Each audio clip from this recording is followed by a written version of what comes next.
If you need any My Team grinds in any mode, hit up my boy Witty for safe, reliable, and the cheapest grinding services around. Hit him up on Twitter. You won't be disappointed. Yo, what is good, YouTube? Welcome back to another JC2K video. In today's video, we're talking about the heroic super packs coming tomorrow in NBA 2K25. My team looks like we are literally going to get heroic super packs every single week this season. Except maybe the last week of the season when they don't generally do content. I'm sure there'll be season 5 super packs instead on the Monday of the final week of the season. But I don't know how to feel about this, to be totally honest. It's kind of annoying. The good thing about super packs is it will keep the market low, especially on like pink diamond and below, somewhat opal and below cards. And maybe it'll make the supply on really good opals a little bit better as well. But in all honesty, the super packs last week, the heroic super packs, didn't have great odds. Like, I'm not going to sit here and act like those odds were awesome, and I don't think these will be either. You know what I mean? So I just realistically, you're looking at pretty mediocre odds super packs with a couple of new card additions and basically every single card in the game in them, which is to an extent kind of a good thing, because it means every single card, no matter who you want, will be more accessible tomorrow than they were today. And that's going to happen throughout the season, which is going to keep the prices of pink diamonds and cards like that extremely low. At the same time, super pack content with like half-ass player drop cards in there is not what I would consider high-level Tuesday content, even with a set of challenges to earn a diamond to Galaxy Opal free player that's an equal chance. Like, the honest truth is, last week, let's look at last week's heroic drop. It was extremely mediocre. You know what I mean? We got Dark Matter Demar. This week we're getting Dark Matter Brandon Ingram. We got Galaxy Opal Vucevic and Steve Francis. This week we're getting Jamal Crawford and David West, which is going to be better than Vucevic and Francis as opals, but still not crazy. And then the pink diamonds and diamonds were just hidden gems, which means we're going to be getting 3 more pink diamond hidden gems, 3 more diamond hidden gems in this drop as well, which means realistically not very good. So first and foremost, just pull up the pink diamond hidden gems. These are the 12 pink diamond hidden gems left. We're going to get these cards 3 a week on Tuesdays for the next 4 weeks. Not a single one of these cards is good. Not a one. The best of the group is probably this Spencer Haywood, who's only 6'8", but he actually moves pretty good, and he's got great athletic ability and 94 speed. He is the only one of these cards that I actually think is a legitimately good card left, and even he is too undersized to really be a high-level power forward. And honestly, looking at the diamond hidden gems, same story. We're going to be getting 12 of these 51 diamond hidden gems. The only ones that are good: Bruce Bowen, Larry Nance, Joe Smith, kind of. Let's see, who else is in here? Is there anybody else truly good? I mean, Thurl Bailey, not really anymore. Tyson Chandler's fine. Terry Dishinger has a better pink diamond that's 20K. Realistically, none of these cards are actually all that good. Yeah, so we're going to be getting a bunch of mediocre diamonds and pink diamonds through these drops. And 2K's been doing regular diamonds as hidden gems anyway in the Friday drops, so we got like 4 more weeks of that too. Ugh. I don't know, not great, to be totally honest. We're just gonna be getting pink diamond and diamond hidden gems on Tuesdays all weekend, or all season, which is not great. The diamonds have a chance to be better than the pink diamonds because there's at least a couple of good diamonds left, but in general, still not that exciting.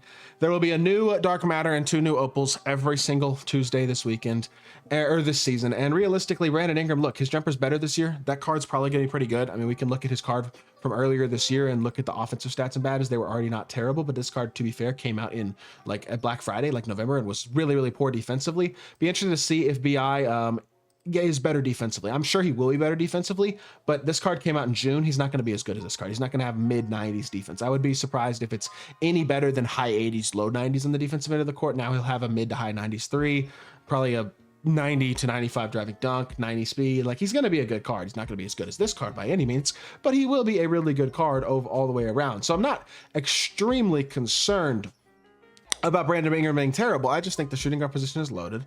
He's not that exciting. He's not making the best teams in the game, even if you don't have the best cards. He's not better than a lot of the other shooting guards we already have in the game. He's probably the 7th, 8th best shooting guard in the game, realistically. And then David West, I mean, 6'9", small forward, going to be interesting. We'll see how fast he is. Jamal Crawford, 6'5", PG, but those cards aren't going to have changed animations. Last week's cards did not have changed animations, and neither will this week's. And so realistically, with David West, I mean, he's got a diamond who was okay, 80 speed, 82.3. Card came out in December. Wasn't awful. Opal will be a lot better than this. He'll probably have close to 90 speed, 90 to 95 driving dunk, 85 standing dunk, a high 80s to low 93.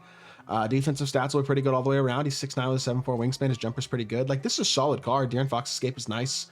Not bad. He'll be good, but he's not going to be special by any means. And then Jamal Crawford, same story. 6'5" PG, probably decently fun to use. Not what I would consider a top tier card though. You know what I mean? Like 6'5", 6'10" wingspan. He's got fine size, but 75 driving dunk on his diamond. As long as that's an 85, that's fine. He's going to be a good shooter. His jumper's nice. Defensively, he'll be a lot better than this card. But how good will he really be? I mean, Paul George escape is nice. Normal dribble style's fine. Normal fade, whatever. SGA behind the back, yeah. It's just underwhelming. You know what I mean? At the end of the day, that's my thoughts. Like, I'm not sitting here acting like and Brandon Ingram's gonna be terrible. Like David West and Jamal Crawford are gonna be terrible. Maybe they'll put one of the good hidden gem diamonds in there as well. And there's gonna be a good diamond in the drop tomorrow. But as a whole, it's mediocre is what it is. It's extremely mediocre, and it's honestly kind of just a lazy money grab as well. The only good thing about Tuesday content for this season is going to be the fact that it will keep budget cards cheap.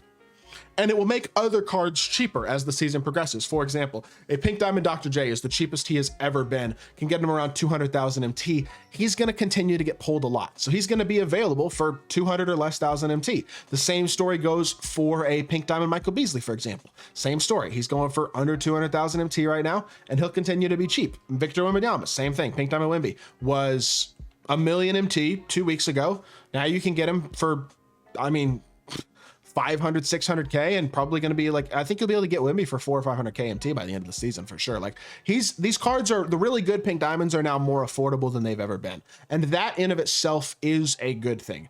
I just don't know if it's a good enough thing to make up for the fact that the Tuesday content is just really weird and really mediocre this season. I have hopes that it will end up being better than this, but the cards just aren't good enough right now. And I just don't think a challenge group that's going to take, and last week's challenge group was a 2-3 hour challenge. It's too long for a, what, 2 out of 8 chance of a Galaxy Opal, and the other 6 cards probably aren't good.